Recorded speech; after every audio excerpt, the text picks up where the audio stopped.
Hey everybody, welcome back to another video log. This past week on our live stream, we were talking about the Sega Genesis Mini, and I thought it would be fun to come up with a list of games that I think should be on it. Some of these have a potential of happening, some of them don't.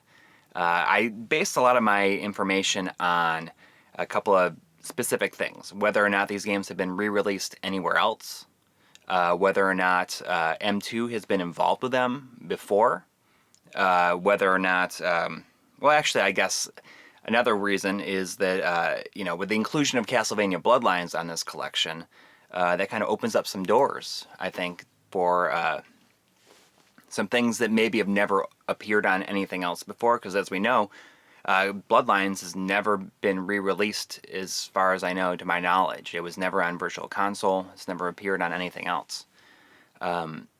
So yeah, I mean, I made a list of 30 games because they've already announced that there's going to be 40 games on it, but they've revealed 10 of them so far. So I thought, like, what's gonna be left? I made a list and I had them all in a certain order, but now I'm looking at my list on my phone. And they are all in random order. So we're just going to go through them in this random order. You might see me like swinging back to certain earlier mentions because of that, but it is what it is. Just to kind of go over what has already been announced, there's Echo the Dolphin, Castlevania Bloodlines, Space Harrier 2, the first Shining Force, Dr. Robotnik's Mean Bean Machine, Toe Jam and Earl, Comic Zone, Sonic 1, Altered Beast, and Gunstar Heroes. It's a pretty good list already. Here's what I think about the overall Sega Genesis Mini. I think it's going to have a very difficult time because there's already been so many like cheap Genesis, like licensed Genesis consoles showing up at like Target and everything like that for years now, like that the at-game stuff. Just all over the place. So I think that the general consumer they're not going to really think that this is anything different. That is probably the biggest hurdle that they have to overcome in terms of this. So based on the idea of like what I know about M2 and their history, there's a couple of things that I think is going to come into play in this collection, because as you know, we've already read that they are going to include the European and Japanese versions and the American versions, I guess, of like Castlevania. So I assume that they're going to do the same thing with all the other game releases on there. But adding another layer to that is I think that they're going to include the Master System versions of certain games as well. That'd be very typical of what M2 does, because they're very good at kind of including a more complete picture of something. So while it might be like one game on there, and maybe like the international versions and everything, there will also be, if there is a Master System version in existence, they will include that. Looking at my list, I'm not sure if there's a lot of stuff on here that would fall under that, but I think that that's going to be true. It's not going to be advertised, especially since the Master System was not exactly popular in the United States. But I think that would be a cool bonus for them to include. So let's start from the top, see how it goes. Hopefully this doesn't take forever. I mean, it is 30 games, but I'll try to be as efficient as I can. So based on this list, the first thing I have on here is Rocket Knight. I think Rocket Knight Adventures will be on there because now that Konami is kind of opening up the doors for games that are that did not appear in anything else and not been ported around, I think that Rocket Knight definitely has a very real possibility of being on this system. I think that people associate that series with the Genesis. Okay, so next, I mean, this is a very easy pick. I think that Streets of Rage 2 will be on there. Just 2. I think that they will not put 1 or 3 on there. A lot of the things I've actually picked is I tried to just pick one game from a series. Whether or not I pick the right one, or I know that I didn't pick the right one. I just picked the one that I thought should be on there. Will remain to be seen, but I think that, Streets of Rage 2 is considered the best one. I think that it's the one that everybody knows, and I think it's a great beat 'em up to put on there. I think that putting one on there would be kind of a waste, because I like it a lot, but a lot of people just kind of look at it and think, oh, I'd just rather play 2. And in the US, 3 is considered to be like not that great. So like Streets of Rage 2 is basically the iconic one. This next one might not be the one that they picked to put on there, but I chose Revenge of Shinobi. I think the Revenge of Shinobi is the best Shinobi game. Shinobi 3 has appeared on more stuff, and I think maybe Shinobi 3 is more accessible, and it's because it's a lot faster paced. But I picked Revenge of Shinobi because I think it's more the iconic game in that series, and also with Yuzo Koshiro doing the music for the menu, I think that it makes sense to include Revenge of Shinobi. Not only that, but M2 has worked on Revenge of Shinobi. They did the PS3 and Xbox 360 port of it, even though they did Shinobi 3 on the 3D classics as well. But I think that Revenge of Shinobi is the best one to include. All right, next is I think that Phantasy Star 4 will be the only game in that series that they add, because I think it's the most accessible.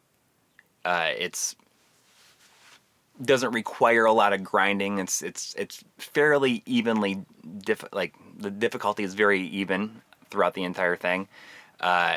It's got a very intense plot, and 2 I think would be the only other option I think that they could include, but I don't think that they will because I think the people that are playing the series kind of for the first time maybe on this, 4 is the best way to go, because 2, the amount of grinding required in it is not really something that people will imagine spending all this time on the system with.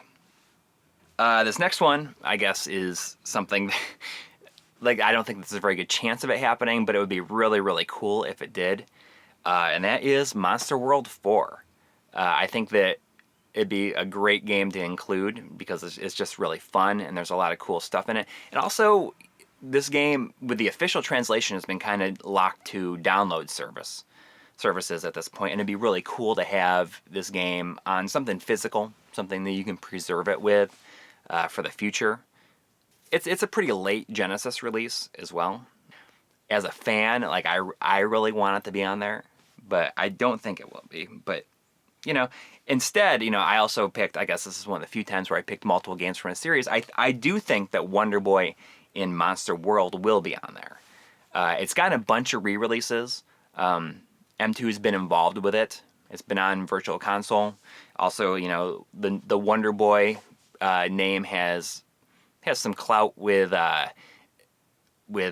Genesis fans. I would like both of those games to be on there, but I only think really that Wonder Boy Monster World will be the only one on there. Kind of another action, I don't want to say RPG, but a game in a very similar vein as that is, I think this will be on there, is Landstalker. I think that Landstalker is, it's popular with a certain group, and it's very Zelda-esque. That I think that makes for a good screenshot to put on the back of the box. I think that it's a good looking game, and it's a unique looking game for the time. So I think that will be on there, and it's developed by Climax, and Climax also has Shining Force on there, so it could be on there. These next 2 are based on the fact that Sega owns all the Technosoft stuff. So I would like Thunder Force 3 to be on there, but I think that that's not going to happen. I think that they will put Lightning Force on there instead, or Thunder Force 4. For one reason, because it's a much better looking game. You know, just that first stage alone is a much more impressive looking level than anything in Part 3. Although I think that Part 3 is a better game. Lightning Force is just more visually stimulating. But at the same time, you know, M2 has worked with it. Lightning Force just got a Sega Ages release on the Switch, which I think that might make it so that they don't release it.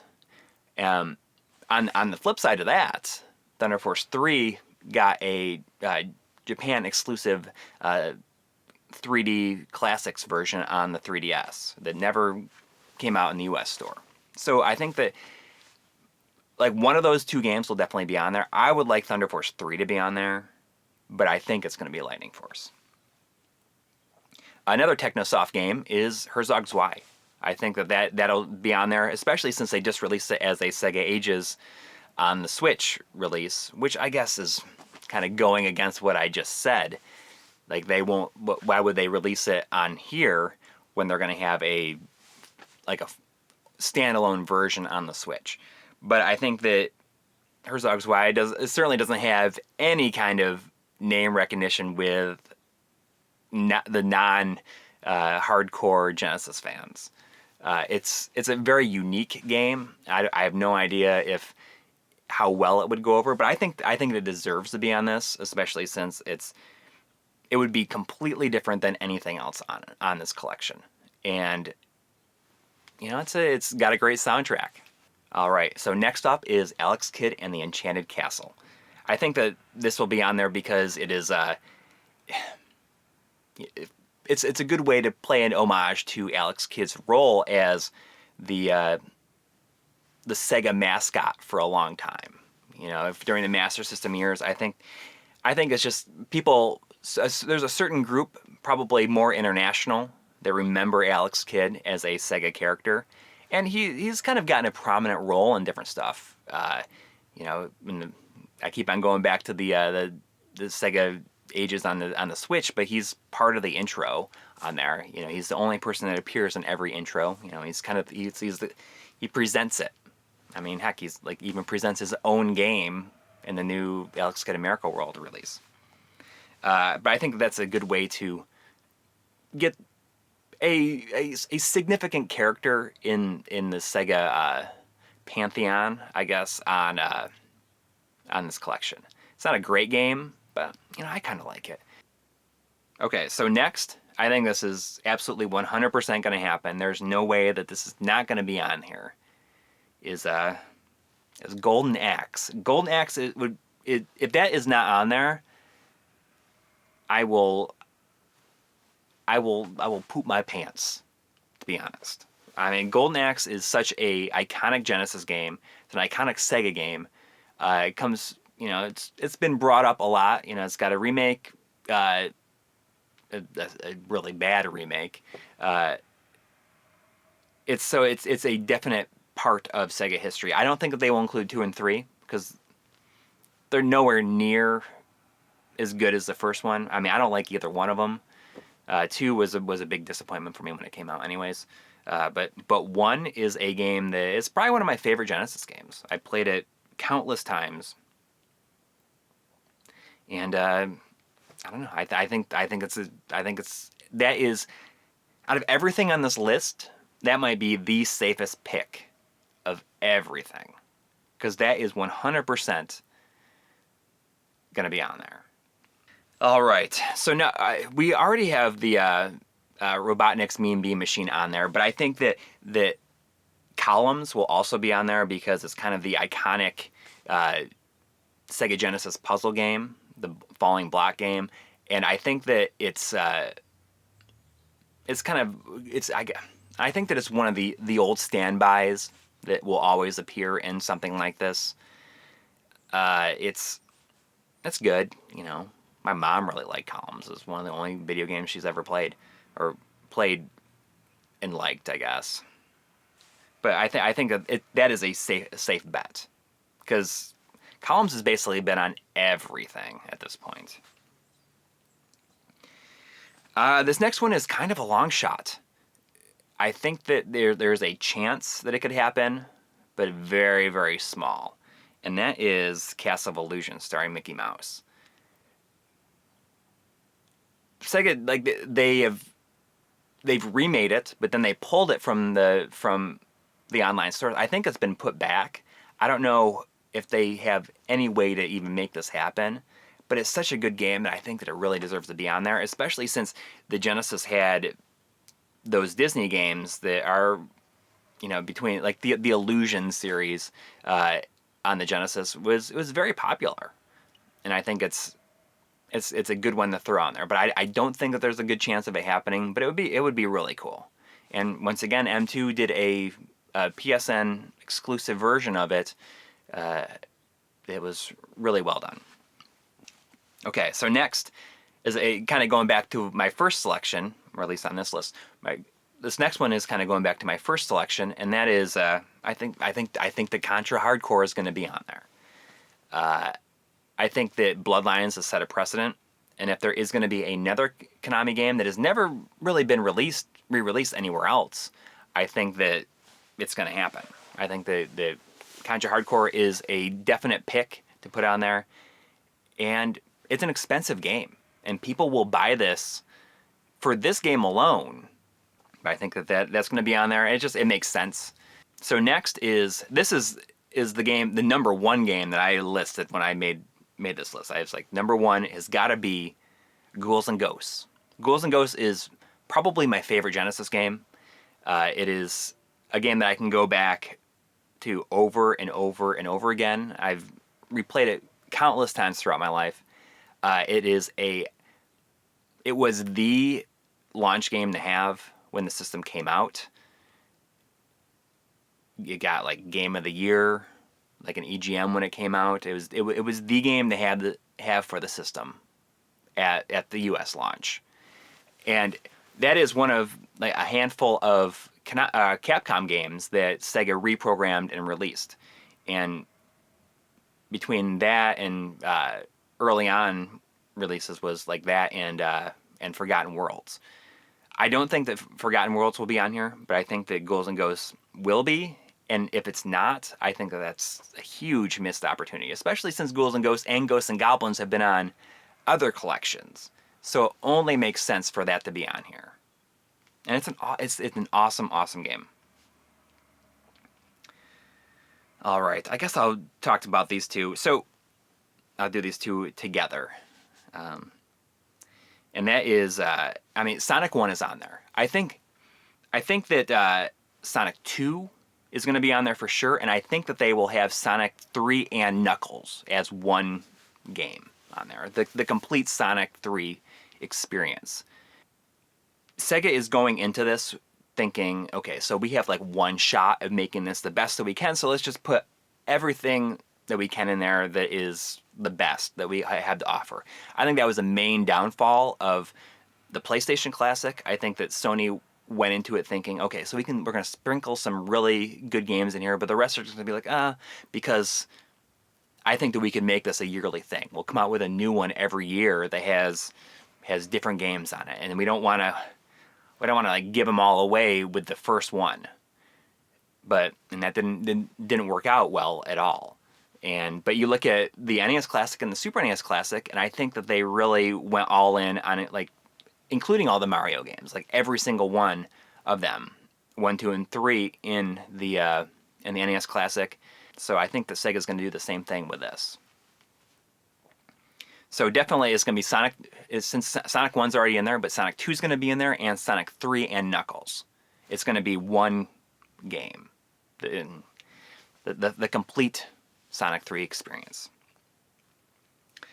This next one never came out in the US, and it was, I don't know if it was developed by them or not, but I think that, kind of going back to the Alex Kidd example, where they're throwing in little bits from Sega's history, I think that Super Fantasy Zone will be on there. There's no other Fantasy Zone game on the Sega Genesis. And this one, I believe, I don't know if it was developed by Sunsoft, but it definitely has Sunsoft's name on the title screen.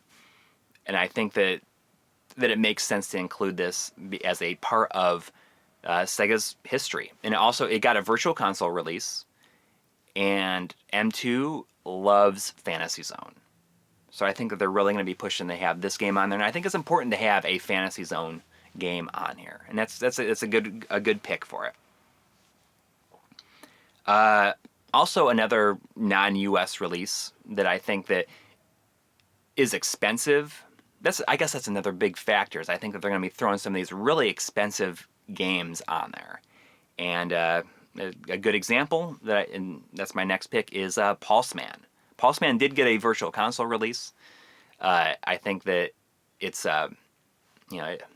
it was developed by Game Freak, who would go on to make Pokemon. It's a great looking game. The Japanese version is super expensive. This next one is not a Sega game. It's one of the very few non-Sega games that I picked for this, and that is Rolling Thunder 2. I think that is a great Genesis game. It is made by Namco, and it's a pretty good. It would be a good 2-player game.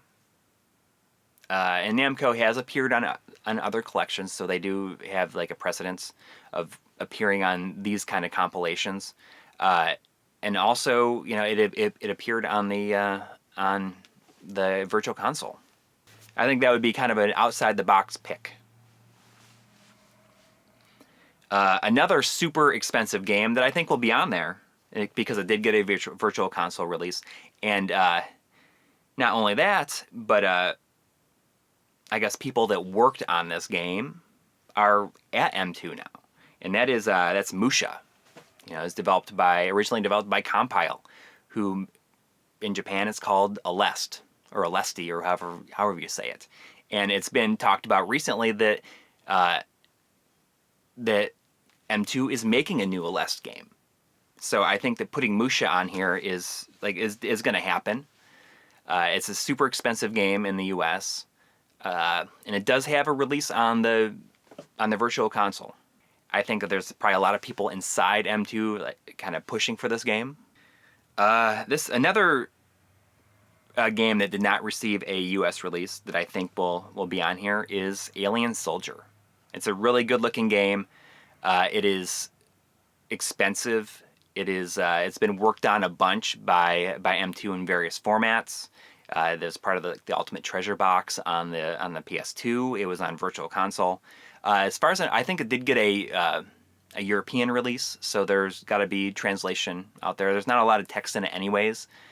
And I think that they could include a Japanese version and an English version on there.